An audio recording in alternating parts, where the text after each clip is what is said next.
வணக்கம் நண்பர்களே, இன்றைக்கி நம்ம பார்க்க போகிறது பலாப்பழ கொழுக்கட்டை. பலாப்பழத்தோட வாசத்தோட கொழுக்கட்டை சுவை ரொம்ப சூப்பராக இருக்கும். குழந்தைகளுக்கு ரொம்ப பிடிக்கும். இதில் சத்துக்களும் பார்த்திங்கன்னா ரொம்ப அதிகம். பலாப்பழத்தை வேக வச்சு சாப்பிடும்போது அந்த சத்துக்கள் முழுமையாக நமக்கு கிடைக்கிறதுக்கு ஒரு நல்ல வாய்ப்பு.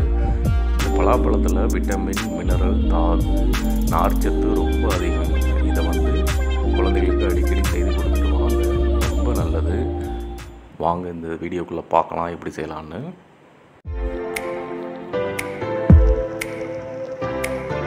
Welcome to Dhiya kitchen. நம்ம சேனலை இதுவரைக்கும் சப்ஸ்கிரைப் பண்ணாத நண்பர்கள் உடனே சப்ஸ்கிரைப் பண்ணுங்கள். பக்கத்தில் இருக்க பெல் பட்டனை கிளிக் பண்ணிக்கோங்க. தொடர்ந்து நம்ம வீடியோவை பாருங்கள். கொழுக்கட்டை செய்ய தேவையான பொருட்கள்: பலாப்பழம் 10, பச்சரிசி மாவு 1.5 கப்பு, வெல்லம் 3/4 கப்பு, தேங்காய் துருவல் 1/4 கப்பு, ஏலக்காய் தூள் 1 பிஞ்சு, உப்பு கொஞ்சம், நெய் 1 டீஸ்பூன்.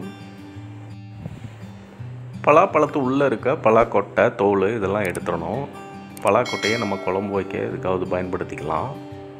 சில பழம் பழுத்த பழங்களில் பார்த்திங்கன்னா தோல் தனியாக இருக்கும். அந்த தோலை கவனமாக எடுத்துருங்க.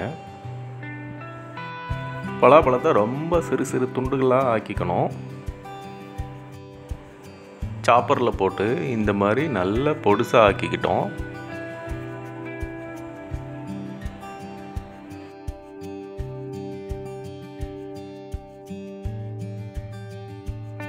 பூரணத்துக்கு சக்கரை பாகு பண்ண ஆரம்பிக்கலாம். 3/4 கப் வெல்லம் எடுத்து அதில் ஒரு 2 டீஸ்பூன் தண்ணி ஊற்றி நல்லா சுட வைக்கலாம். வெல்லம் கரைய ஆரம்பிக்குது. நல்ல பாகு பதத்துக்கு மாறிட்டுருக்கு. இப்போ பார்த்திங்கன்னா ஒரு 3-4 நிமிஷத்தில் நமக்கு ஒரு கம்பி பதம் கிடச்சிருக்கு. இதுவே போதுமானது. பாகை நல்லா வடிச்சுக்கணும். தூசிகள் ஏதாவது இருந்தால் போயிடும்.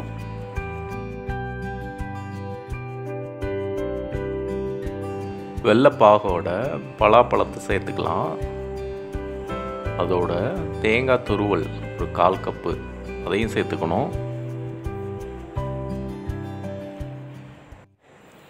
ஏலக்காய் தூள் 1 பிஞ்சு சேர்த்து நல்லா கிளறி விட்டுக்கணும்.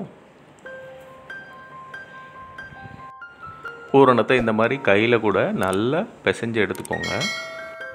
அவ்வளோதான், நம்ம பூரணம் ரெடி ஆயிடுச்சு. மாவு பிசைகிறதுக்கு 3/4 கப் தண்ணி சுட வச்சு எடுத்துருக்கோம். அதில் 1/2 டீஸ்பூன் உப்பு போட்டு நல்லா கலந்து விட்டுட்டு 1.5 கப் பச்சரிசி மாவில் கொஞ்சம் கொஞ்சமாக இந்த சுடுதண்ணியை கொஞ்சம் கொஞ்சமாக விட்டு மாவு பிசையணும்.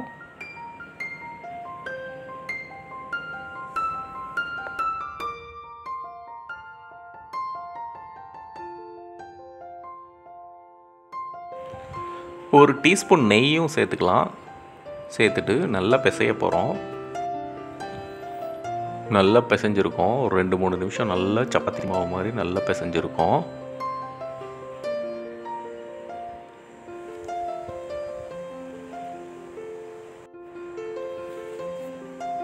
இந்த பிசைஞ்ச மாவு மேலே கொஞ்சமாக நெய் தடவிக்கலாம்.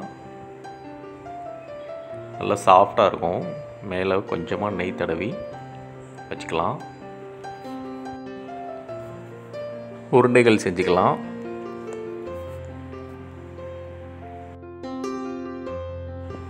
உருண்டைகள் தயாராகிடுச்சு.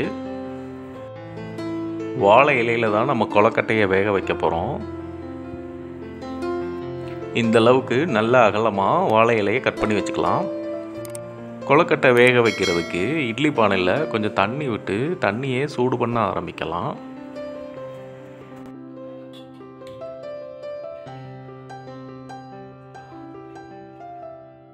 வாழை இலையில் கொஞ்சமாக நெய் தடவிக்கலாம். மாவை வச்சு நமக்கு தேவையான நல்ல அகலமாக தட்டிக்கலாம்.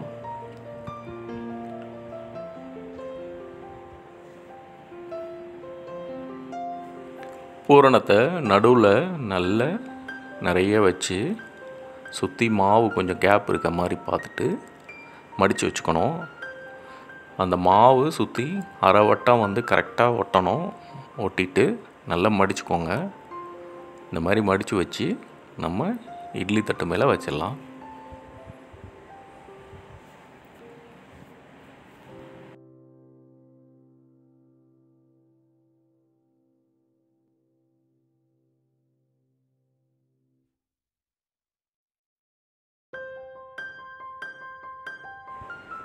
அவ்வளோதான், இட்லி பானையில் வச்சு நம்ம வேக வைக்க போகிறோம்.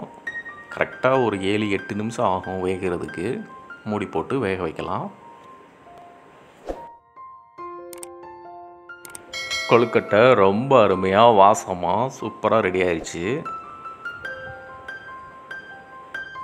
பலாப்பழ வாசமும் வாழை இலை வாசமும் இந்த கொழுக்கட்டைக்கு ஒரு நல்ல சுவையை கொடுக்கும். ரொம்ப அருமையாக அதே சமயத்தில் ஆரோக்கியமான ஒரு தின்பண்டம், குழந்தைகளுக்கு ரொம்ப தேவையானது. கண்டிப்பாக செஞ்சு பாருங்கள், உங்களுக்கும் இது ரொம்ப பிடிக்கும். இந்த வீடியோ பிடிச்சிருந்தால் லைக் பண்ணுங்கள், கமெண்ட் பண்ணுங்கள், ஷேர் பண்ணுங்கள். மிச்சம் கொஞ்சம் பூரணம் இருக்குது, அதை கொழுக்கட்டையோடு வச்சு சாப்பிட்லாம். தனியாக சேலட் மாதிரி சாப்பிட்லாம், ரொம்ப நல்லாயிருக்கும். நம்ம சேனலை இது வரைக்கும் சப்ஸ்கிரைப் பண்ணாத நண்பர்கள் சப்ஸ்கிரைப் பண்ணுங்கள். தொடர்ந்து நம்ம வீடியோவை பாருங்கள்.